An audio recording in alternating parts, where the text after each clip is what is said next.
What's bragging, guys? Welcome to episode 7 of season 2 of my Granada career mode. We'll get this episode started off with a match against Sevilla.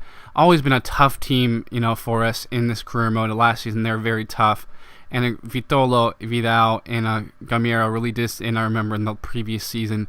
So see if we can contain them. That little attacking trio up there. You'll see Bravo again. I believe it was 4 goals in 2 games in the last episode. Then of course we have Frey, Piti, back lineup, Rico, box to box, Hutchinson sitting deep, and we'll see really pressuring us very early here. As you can see, good save from Roberto. Ball's gonna trickle out, try to clear it. Very poor clearance right there. Ball will fall back to Suarez, who's gonna look for the run right here of Vidal, and he's gonna finish that. The Spanish winger, of course, really did us in right there. He's a very tough player, and he always seems to, give me problems in FIFA. We'll see again, trying to come back right here. Good job from Pete. He's going to play the ball over the top to Bravo, and he's going to just touch it down wonderfully. He's going to finish that. Of course, Bravo has just been so amazing. Now that makes it 5 goals in 3 matches. Going back to the last episode, of course, just been such good form. It's amazing to have him because he's not the greatest. He's like a 69 overall, but it's always nice to find those players like that who turn into some little gems. As you can see, 6 goals on the season, and of course 5 of them coming in the last 3 games. That's just crazy form. You'll see, however, Sevilla is going to come back, play the overlap through. Here's Vidal. He's going to cross it into Gamero, and again, as I said, Vidal just caused so much problems. That's a perfect cross. A great run from him to overlap on that side and crosses it in for a perfect header from Gamero. Just that placement is tremendous. That's right in between, right over the top of, I believe that's Hutchinson right there. It's always tough to defend those types of crosses. And you'll see again, coming back Sevilla, just easy play and a very good finish. I mean, just some bad defending on my part, but the finish was tremendous, and the 1-2, of course, was really good as well. So you can kind of see this little 4-4-2 with more attacking prowess to it is leaking some goals right now, and you'll see again them coming back. Carlos Baca, who came in as a sub, is going to grab another. So 4-1. This is just ugly, and honestly, we were kind of due for a match like this because we've been doing so well, but it's unfortunate because, I mean, in the table where we're at in the table, just it's not very pleasing. As you can see, they grabbed another. We'll see Griffiths has a nice shot on him, and Bradford Jamieson, the young American striker, just should have grabbed his first goal in his debut, but he could not, unfortunately, so we lose that match 5-1. Very disappointing loss. Come to this match against Villarreal. It's a team that we're actually very close to in the table, and if we can beat them, that'll be absolutely huge. As you can see right there, they're in 6th place, we're in 7th, and we would just love to at least grab a result against them. They'll be very big in this matchup, but it's gonna be a tough ask, as we still definitely think might need some changes. It is very good attacking wise. It has been this formation, this switch right here, but we definitely leaked a lot of goals in that previous matchup against Sevilla, so we'll see how it fares here. You'll see some very beautiful play from Villarreal right here. Gaspar back into Bruno. You'll see them just trying to play around the ball, trying to find the right pass. Ball played through right here from Vieto. He's just so tremendous, and that's going to be a goal, unfortunately. Of course, they get off to a good start, and that's not what we want to. We want to be the ones grabbing that early goal, but we'll see how we can respond. We'll see Franrico, who's on a yellow, just makes a very silly challenge to grab his 2nd yellow. So he's going to have a red card right here. Of course, 2 yellows make red, and yeah, that's just really unfortunate because, I mean, we've actually never had a red card in the game ourselves, so it's a little nice to see something different, but just, of course, this is a team that if we can grab a result against will be huge for us in the table. So, I mean, this is just not something we ideally wanted. We'll see Gaspar on the overlap. Just looked at how pinched in Fulquier was very annoying, to say the least. Of course, the young French fullback, just need to be a little bit farther out wide. I just don't like to see my defense tucked in that narrow. So hopefully, we can bounce back in the next matchup. It will definitely be tough, but it's a bad loss, really. As you'll see, we're facing Getafe, another team very close to us in the table. So hopefully, we can make up for those bad results against Sevilla and Villarreal against them.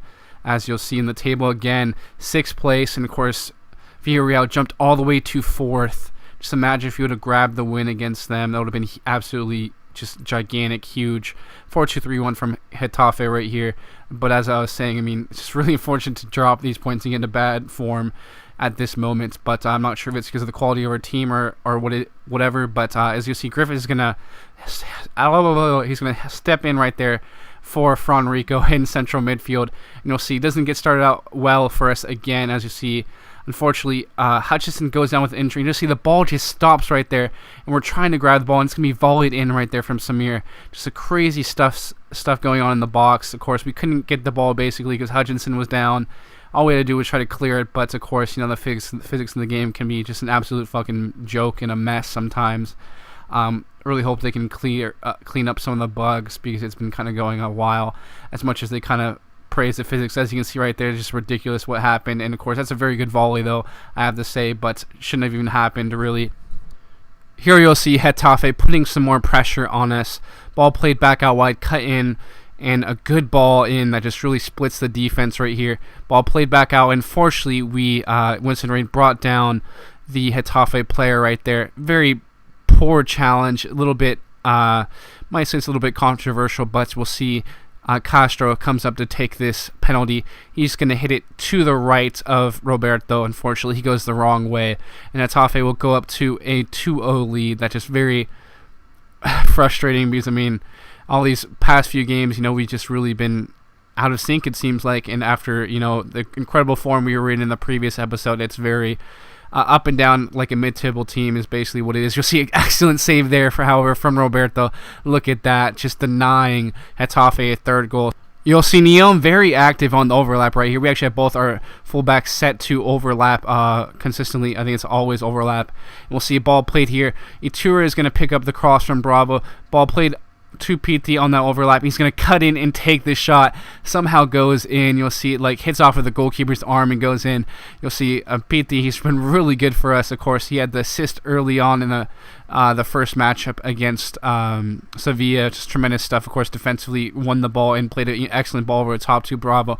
You'll see cutting back in. It's going to hit off of the goalkeeper's right arm, it looks like, and we grab that goal. So we're going to try to go for that second now. Of course, we're going to actually bring on the youngster Bradford Jameson for Bravo, and we'll actually make another switch, bring on Emerson Hyman on for Griffiths, and see how that works out. And you'll see Frey is going to play the ball here to Hyman. Some nice little combination play back to Jameson, the young striker, American striker, connecting with his U20 teammates. We'll see ball played in here to Cordoba. He's going to head it back to Jameson. He's going to take the shot, and that's an excellent save from the Getafe goalkeeper. The youngster, of course, he actually has his game face, which is pretty cool to see for a young American striker. You usually don't see young players like that to have their game face, but that's an excellent save from the Getafe goalkeeper. We'll see a ball played here. Excellent cross. Cordoba's going to get in position. He's going to win that header and grab the second goal to get the equalizer. This is huge stuff to come back in this matchup to tie it up. Of course, we really want to make up for those first two matches, and this could be a huge swing of momentum going into the next set of fixtures as we do end up coming back and grabbing that point. That's big for us and could be huge confidence-wise going to the next episode and the next set of matches. We'll see Atiba Hutchinson is just out for 5 days, and Frederick will be able to come back from his suspension shortly. So we're still in decent position. Just look at how close it is for those Europa League spots. Only 1 point away. Of course, our goal differential doesn't really help after that big loss against Villarreal, but we'll see how we can bounce back in the next episode, guys, and I'll catch you all later.